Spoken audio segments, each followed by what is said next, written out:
కురుక్షేత్ర యుద్ధంలో అవతార పురుషుడు పరమాత్మ అయిన శ్రీకృష్ణుడు ఎందుకు ఆయుధం ముట్టలేదు? ఎందుకంటే ఆ యుద్ధం ఒక వ్యక్తిగత పోరాటం కాదు, ధర్మస్థాపన కోసం జరిగిన మహాసంగ్రామం. శ్రీకృష్ణుడు దైవాంశ సంభూతుడు.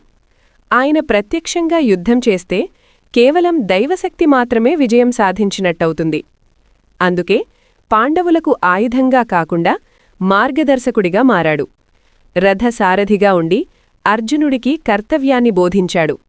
నీ ధర్మాన్ని నీవే నిర్వర్తించాలని చెప్పేందుకు భగవద్గీతను ఉపదేశించాడు. తన అపార శక్తితో యుద్ధాన్ని క్షణాల్లో ముగించగలిగిన మానవ ప్రయత్నం లేకుండా ధర్మానికి విలువ ఉండదని బోధించాడు. ఆయుధం ముట్టకపోయినా వ్యూహంతో, జ్ఞానంతో, మార్గదర్శకత్వంతో పాండవుల విజయంలో కీలక పాత్ర వహించాడు. యుద్ధం చేయకుండానే ధర్మాన్ని నిలబెట్టిన మహాయోధుడు శ్రీకృష్ణుడు. జై శ్రీకృష్ణ.